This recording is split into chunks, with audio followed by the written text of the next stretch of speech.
New York stretched beneath Julian Vance's feet like a living map, its blinking lights like digital signals, its endless traffic like arteries that never stopped flowing. He stood behind the massive glass wall of his penthouse, where everything was polished, sterile, and silent. A kind of high-tech silence, only broken by the faint beep of the air filtration system and the clink of ice against the whiskey glass he was slowly swirling in his hand. The dining room had 18 chairs, but for the past 8 years, only one had been used. Julian wasn't the sentimental kind of lonely. He chose this. After the explosive betrayal by his fiancée and company co-founder, he had crossed out human trust with a cold line of code. No one is harmless. Since then, he built this fortress, a 3-story glass apartment overlooking Central Park, where everything ran on artificial intelligence.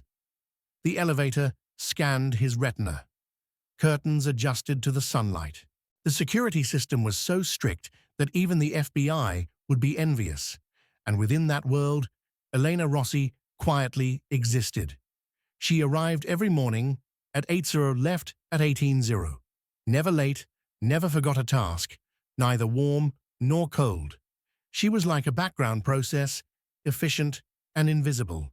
But every so often Julian would catch her eyes while she watered a small plant she had brought herself, the only patch of green in the apartment. A look deep and sorrowful, different, as if she came from another world, vibrant and broken. That day, as he passed the hallway, he heard a strange sound, a woman's voice, Italian, urgent, fractured. Elena was on the phone, speaking her native language voice tight, like she was holding something back. Ospedale, non c'è altra via, miracolo. He couldn't understand it all, but a few broken words stuck in his mind. Hospital, no other way, miracle. Julian stood still. An old feeling crept in, like a chronic ache. A flash hit him, his ex's hand, with the engagement ring, mocking laughter on a financial news segment, and the eyes of millions watching him become the dumped billionaire. The next day, he found a Western Union receipt in the trash, $5,000 wired to a small town in Sicily. A housekeeper sending half a year's salary back home. Julian's mind instantly linked the signs, a convincing act. Information revealed at just the right time. Sympathy triggered on cue. Classic script, a script he knew by heart. He said nothing to Elena, but as he stood in his study, eyes fixed on the retinal scan symbol, his palm clenched tightly.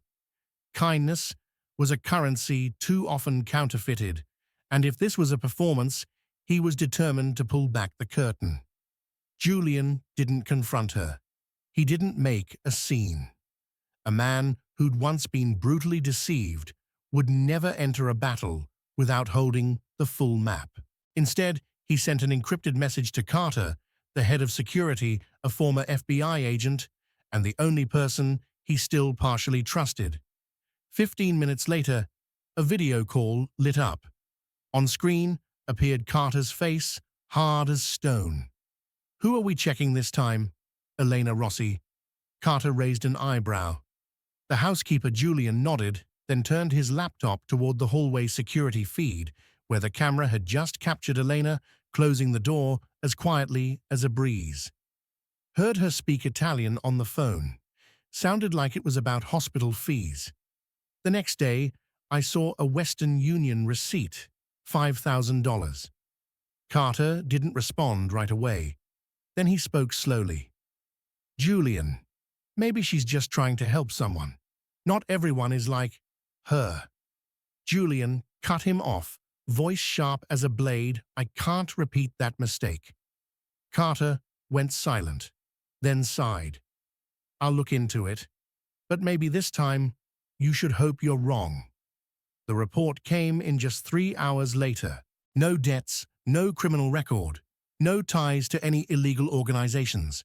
But what made Julian stop breathing was the final detail, Elena Rossi, top law student at NYU. Full scholarship. GPA 4.0. Thesis access to justice bridging the legal gap in immigrant communities. Julian zoomed in on an excerpt of the thesis.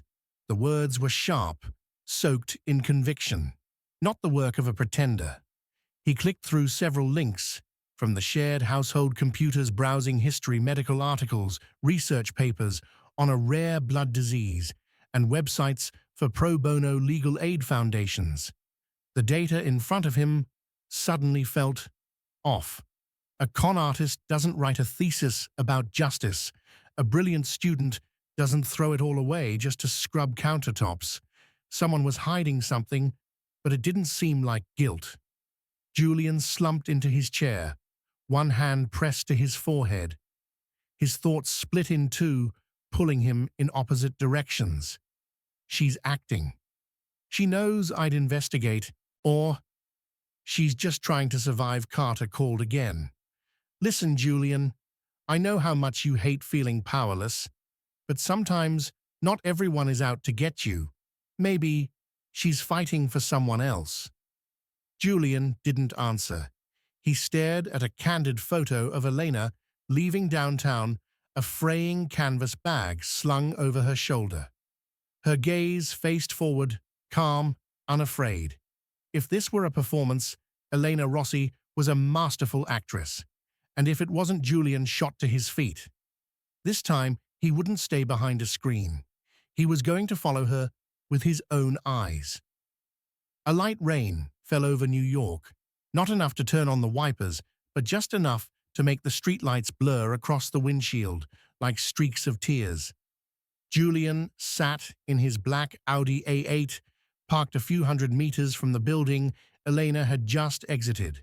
The HUD displayed speed direction and even a heat map of the area, but all his focus was on the yellow cab she had just flagged down.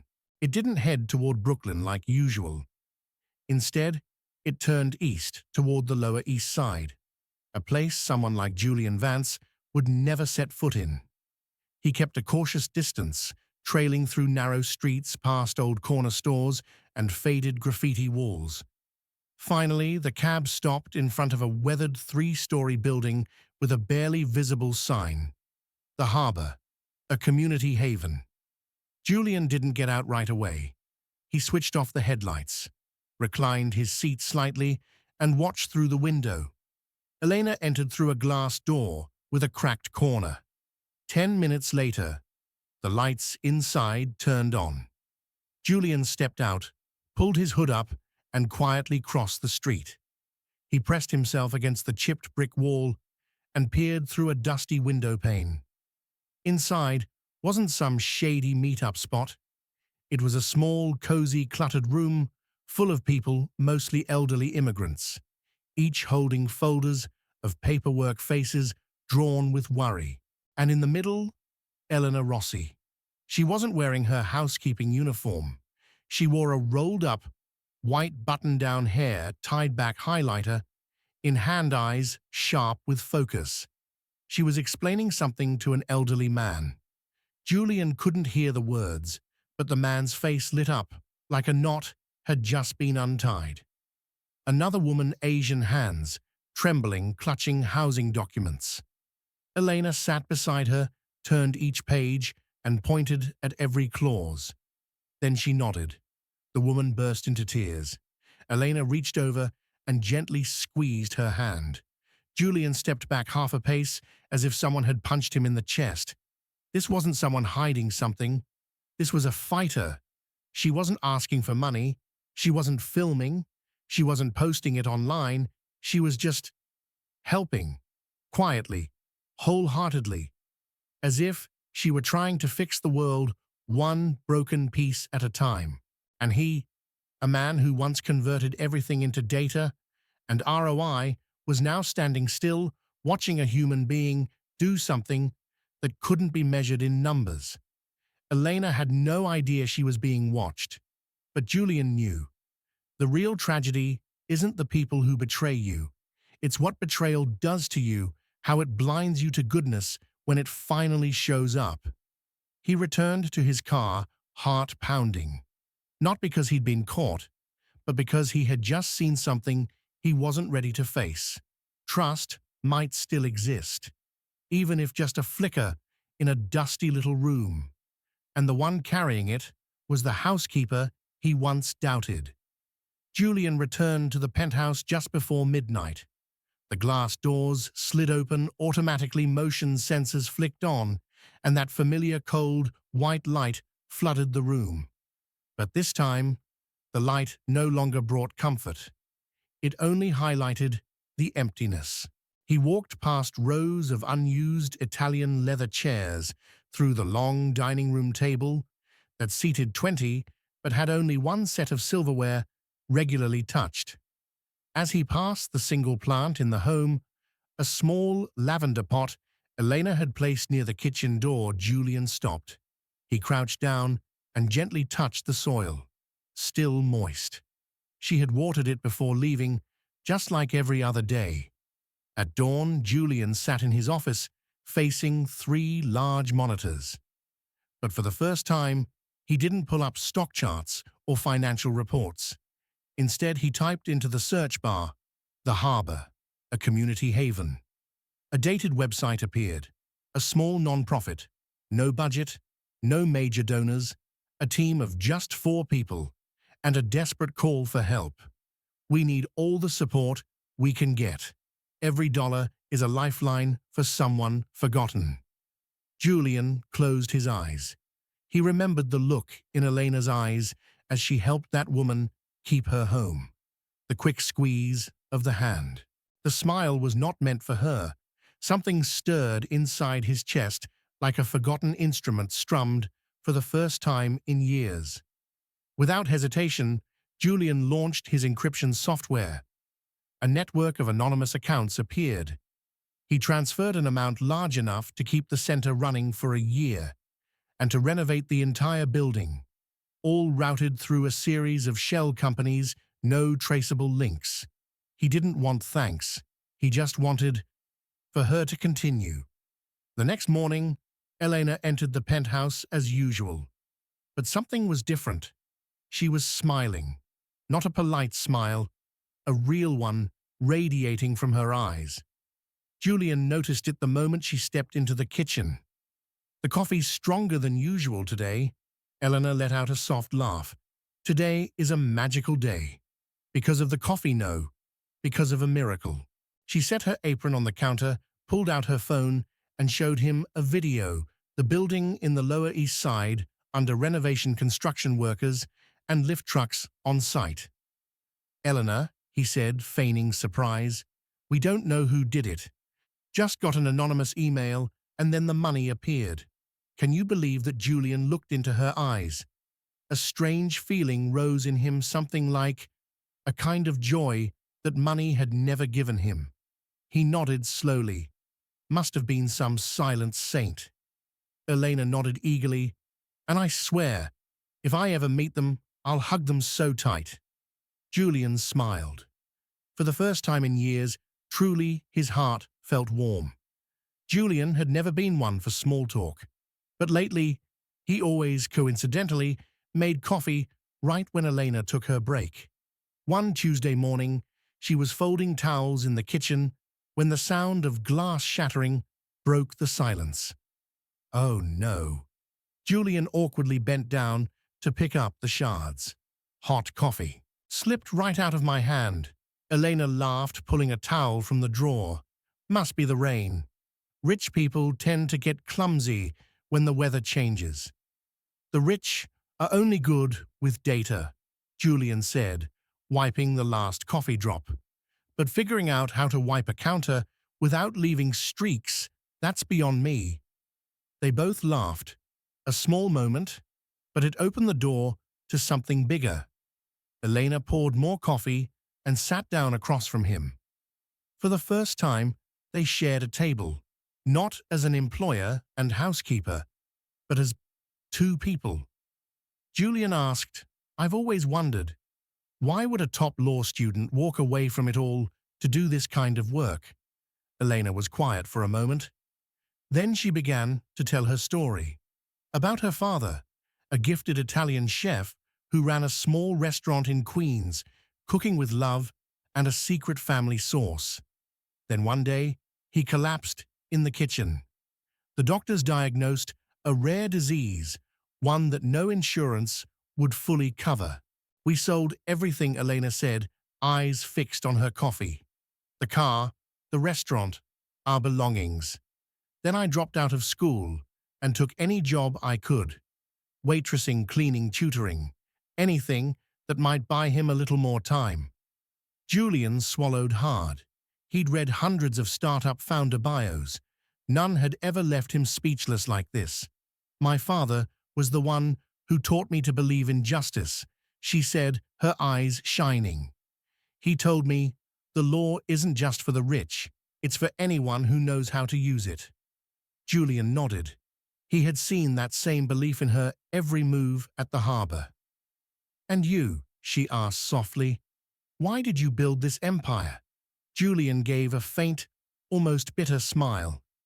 To prove I didn't need anyone. Elena didn't laugh. She just gave a small nod like she understood exactly. Trust, he said, his voice lower, is a luxury I can't afford anymore. Silence stretched between them. But not the awkward kind. It was the silence of two people who had just touched each other's scars. 2 days later, Elena shared that the harbor wanted to offer computer skills classes for immigrants, but they had nothing but a few outdated, glitchy machines. Julian nodded, said nothing, but his mind was already calculating. A week later, a shipment of brand-new iMacs arrived at the harbor, donated by an anonymous support fund. Elena rushed into the penthouse that morning, barely able to contain her excitement. Can you believe it? Another miracle? Julian simply smiled. Maybe someone out there believes in you. And for the first time, Elena looked at him like she was starting to believe it too. Julian had never once trembled in front of a boardroom or while making billion-dollar decisions. But now, his hands were drenched in sweat. On the table between 2 steaming espressos lay a proposal he'd written overnight. No company logo, no legal jargon.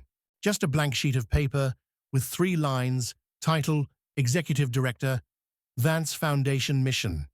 Rebuild the world, starting with the harbor freedom guaranteed. No strings, just stay. Elena read it slowly. Julian watched her, as if the entire universe was balanced on the expression on her face. At last, she looked up, eyes glistening. Who do you think I am, Julian? He froze. I think you're someone who could change this whole city. You just need the right tools. No, you think I need to be rescued.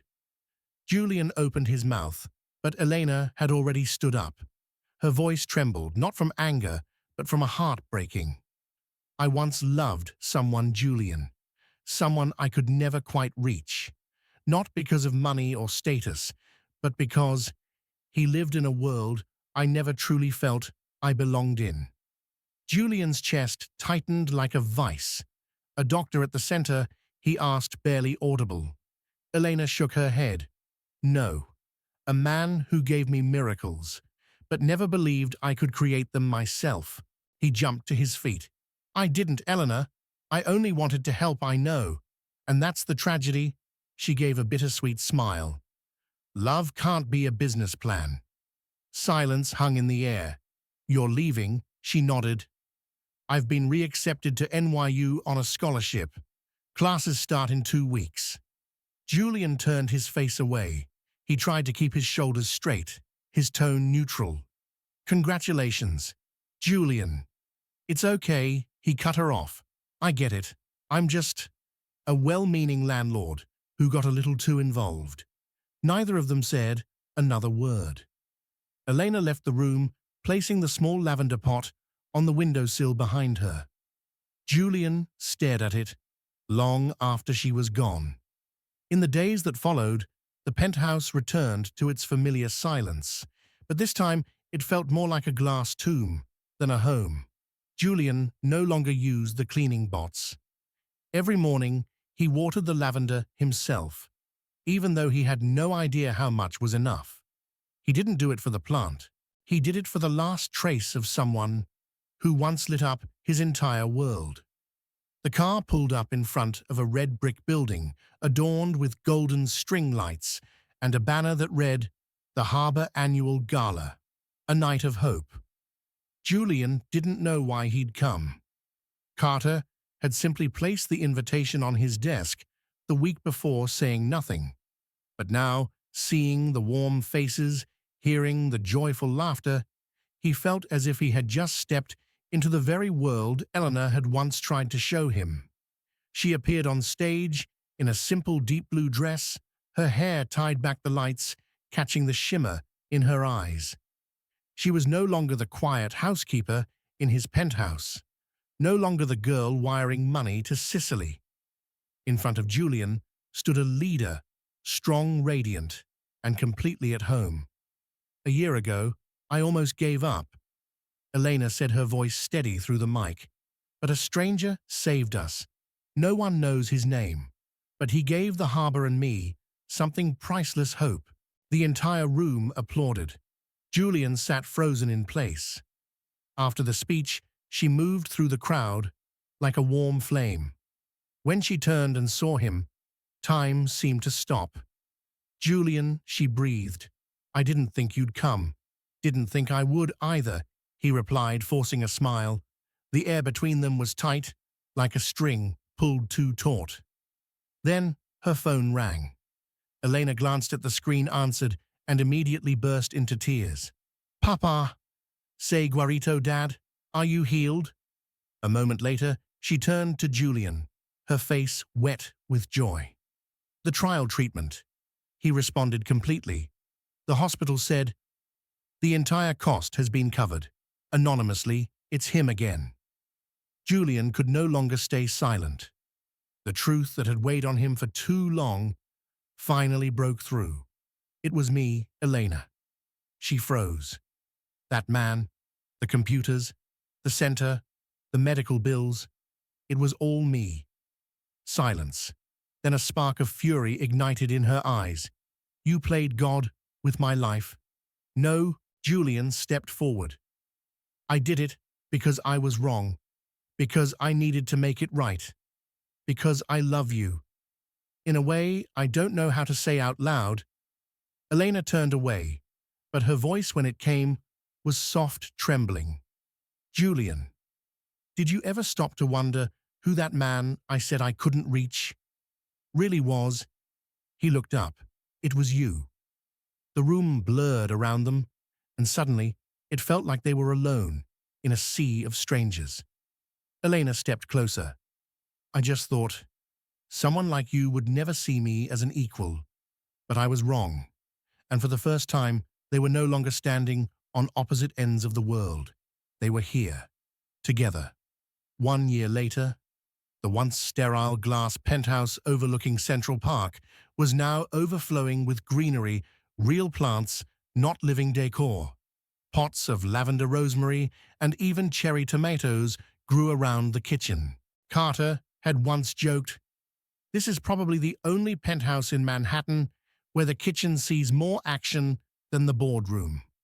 Julian and Elena stood side by side in the courtyard of the newly inaugurated Vance Rossi Center for Justice and Community, a 3-story red brick building in the Lower East Side. What had once been a makeshift center was now a beacon of hope and a bridge between two worlds that once seemed destined never to meet. They wore no rings. There was no wedding dress, no grand party, but everyone knew they were a team. Julian wore a plain white shirt, a folder in hand, watching as Elena pointed toward one of the new classrooms, soon to host job training and legal workshops for immigrants. "This section needs double the budget if we want good instructors," she said, sharp and confident. "Fine," he smiled, "but I'll need a detailed proposal, itemized budget, and a 25-slide PowerPoint." Elena narrowed her eyes. "You dare challenge me, future lawyer, aren't you?" He winked. In that moment, the world around them seemed to blur. All that remained was the girl who once washed dishes to support her father and the billionaire who once lived in a glass cage. Elena's mother, now fully recovered, was commanding the community kitchen, serving 200 meals each night. She insisted Julian was too thin and threatened to cook Sicilian pasta every day for a month if he didn't gain weight. Carter stood nearby, arms folded, watching the couple with quiet pride. He had known everything from the beginning and had never once bet on the wrong thing. Kindness could save anyone, even a frozen heart. As the ceremony wrapped up, a little girl tugged on Elena's sleeve, shyly asking for help with a health insurance form for her mother. Elena knelt down and patiently walked her through every step. Julian stood silently watching. A year ago, he had watched her through a dusty window, like a stranger peering into someone else's life. Today, he stood beside her, not as a savior, but as a partner. He reached for her hand, and in that moment, he knew he was home. If you believe in second chances, healing, and love that crosses every boundary, like, share, and subscribe to Toch Story so you never miss the stories that touch your heart.